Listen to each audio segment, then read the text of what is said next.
Just a quick one, guys. We've released our January merch drop, so do browse the new collection. We've got the Mr. Blue Nose tees, along with our Stauncho Meter tees. Do, as I said, browse the collection by going down into the link in the description, or going to rfcclothing.com. Anyway, let's get into today's video.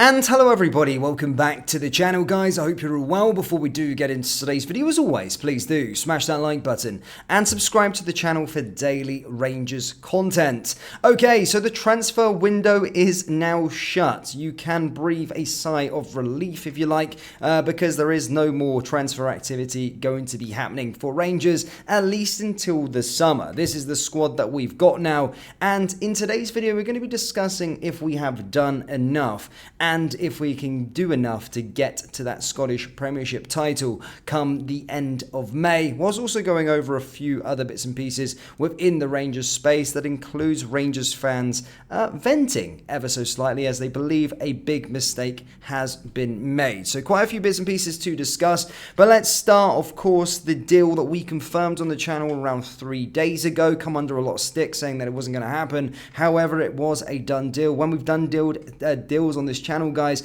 it is happened. You know, it always does happen. And Oscar Cortez, the move was never in doubt. And following that, Rangers did announce on their website last night. They stated, Rangers are today delighted to announce the signing of Oscar Cortez from Lens on a loan deal until the end of the season with an option to buy in the summer, subject to international clearance. The 20-year-old Colombian becomes the third January addition for Philippe Clement following the arrivals of Fabio Silva and Mohamed Diamande. Cortez progressed through the youth ranks of Colombian top-flight side Millonarios, making his first-team debut for the club only days after his 18th birthday.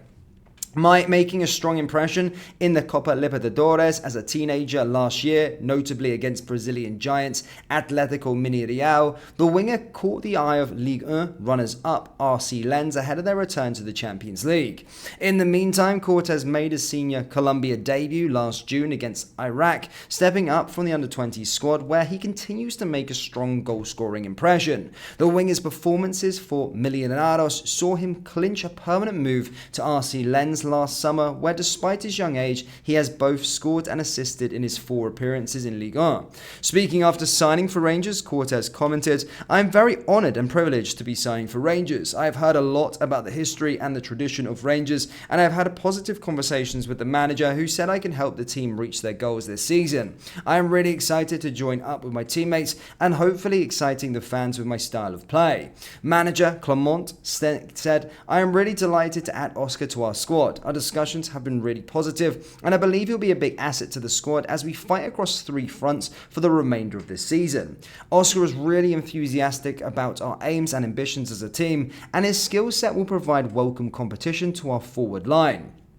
Director of Recruitment Niels Kupen said, "Oscar has been on our radar for a long time as was one of the best performers at the South American Under-20 Championship. He quickly became an important player for Millonarios in the Copa Libertadores and made the move to Europe. Through good contacts, further analysis and our belief in his talent, we are pleased to seize this moment to sign him. With his pace, goal threat and technical level, he will give us more options on the wing, and working with our manager, we believe we can take his development to the next level."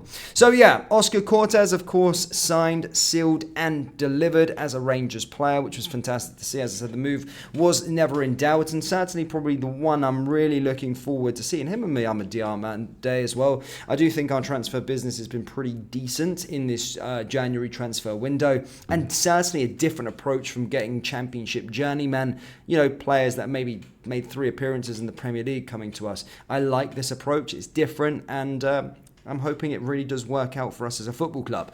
As we stated yesterday in yesterday's live stream, a deal was completed, of course, for Adam Devine. He's now gone out on loan. So yeah, that was till the end of the season. So all the best to him. And that was it for our January transfer window. Fabio Silva Mohamed Diamande, and of course Oscar Cortez. Now, this is where it gets a bit interesting, and this is where we're going to dissect as well and discuss why the Rangers fans' opinions, as I said, many believe, taking to social media, that Rangers have made a huge mistake in not signing an out-and-out striker. You may say, Dan, well, Fabio Silva is a striker. Yes, I know Fabio Silva is a striker, but not a real proven goal scorer. I think what a lot of Rangers fans wanted was someone to be clinical in front of goal, and as I said, an out-and-out goal scorer, if you like. Sholak being one of those players, and a player, of course, that plays in the Scottish Premiership being Lawrence Shankland. Now, as stated, a lot of fans have taken to social media to basically express their disgust that Rangers haven't signed a striker. There was a lot of hope, there was a lot of countdown that Rangers could potentially pull one out of the bag late in the January transfer window. That's not happened. Despite the Lawrence Shankland news being peddling throughout January, and as I kept on stating, there was no concrete links between the player and the club, fans still very, very disappointed and believe the club have dropped a bollock in not signing a striker in the pursuit for the Scottish Premiership title. Now, again, I do agree with this. I do think that Rangers did need a striker, but I do believe there's probably a couple metrics as to why we didn't sign a striker. One, Philippe Clement believes we didn't need a striker, and Fabio Silva is the player that is the addition for us. And then secondly, maybe that, despite fans wanting Lawrence Shankland in through the door, ultimately it's the manager and the manager's style of play who's wanting to have the final say on a player. I think if he was available for £2.5 million, and Clement wanted him, I think Rangers would have bought him. Quite simply, I really do think Rangers would have bought him. I just don't feel Clement wanted him. I don't feel like Clement needs him. I think he has other ideas. And if you're looking at this transfer strategy, at just the players we brought in January under the new sporting director, we're taking a different approach to things.